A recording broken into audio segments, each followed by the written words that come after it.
नमस्कार। आज हम 9वीं कक्षा की हिंदी की पाठ्यपुस्तक क्षितिज भाग 1 के पाठ 8 ललित की वाक कविता के 2 पद्यांश के बारे में पढ़ेंगे व समझेंगे। आपसे निवेदन है कि आप वीडियो को पूरा देखें। यदि वीडियो अच्छा लगे तो वीडियो को लाइक और चैनल को सब्सक्राइब करें। तो आइए आज का वीडियो शुरू करते हैं। ललित की जो कविता है उसका नाम वाक है। तो आज हम वाक के 2 पद्यांश पढ़ने जा रहे हैं। इसमें जो पहला पद्यांश है वो इस प्रकार से है।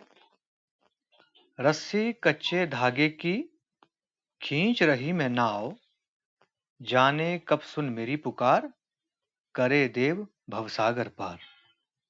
पानी टपके कचे सकोरे, व्यर्थ प्रयास हो रहे हैं मेरे, जी में उठती रह रहे हुक, घर जाने की चाह घेरे।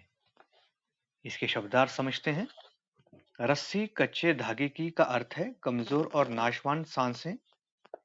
नाव का अर्थ है जीवन रूपी नाव। भवसागर का अर्थ है संसार रूपी सागर। कच्चे सकोरे का अर्थ है कच्चा बर्तन रूपी शरीर।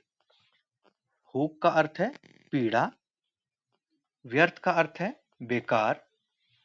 प्रयास का अर्थ है प्रयत्न। जी का अर्थ है हृदय और चाह का अर्थ है इच्छा। तो इस पहले वाक में कवित्री ने ईश्वर प्राप्ति के लिए किए गए प्रयासों को व्यर्थ बताया है। तो इसे ध्यान से देखिएगा। रस्सी कच्चे धागे की खींच रही मैं नाव। इसमें इस वाक्य के माध्यम से कवित्री दुख भरे स्वर में कहती है कि मैं अपनी जीवन रूपी नाव को कमजोर और नाशवान सांसों रूपी धागों से खींच रही हूं। जाने कब सुन मेरी पुकार, करे देव भवसागर पार। कवित्री कहती है कि ना जाने कब मेरी पुकार परमात्मा सुनेंगे और ना जाने कब परमात्मा मुझे संसार रूपी सागर पार कराएंगे। पानी टपके कच्चे सकोरे, व्यर्थ प्रयास हो रहे हैं मेरे। इसमें कवित्री कहती है कि मेरे कच्चे बर्तन रूपी शरीर से पानी टपक रहा है, अर्थात मेरा जीवन घटता जा रहा है। और साथ ही साथ कवित्री कहती है कि मेरे ईश्वर को प्राप्त करने के लिए किए गए सभी प्रयास व्यर्थ हो रहे हैं। जी में उठती रह रहे हुक, घर जाने की चाह घेरे। इसमें कवित्री कहती है कि ईश्वर के घर जाने की चाह कवित्री को बार बार घेर रही है। अब हम दूसरे वाक्य के बारे में पढ़ते हैं जो कि इस प्रकार से है। खा खाकर कुछ पाएगा नहीं, ना खाकर बनेगा अहंकारी, सम खा तभी होगा संभावी, खुलेगी सांकल बंद द्वार की। अब इसके शब्दार्थ समझते हैं। खा खाकर का अर्थ है भौतिक वस्तुएं। अहंकारी का अर्थ है घमंडी। समखा का अर्थ है इंद्रियों को वश में करना। संभावी का अर्थ है समानता की भावना या सबको समान रूप से देखना।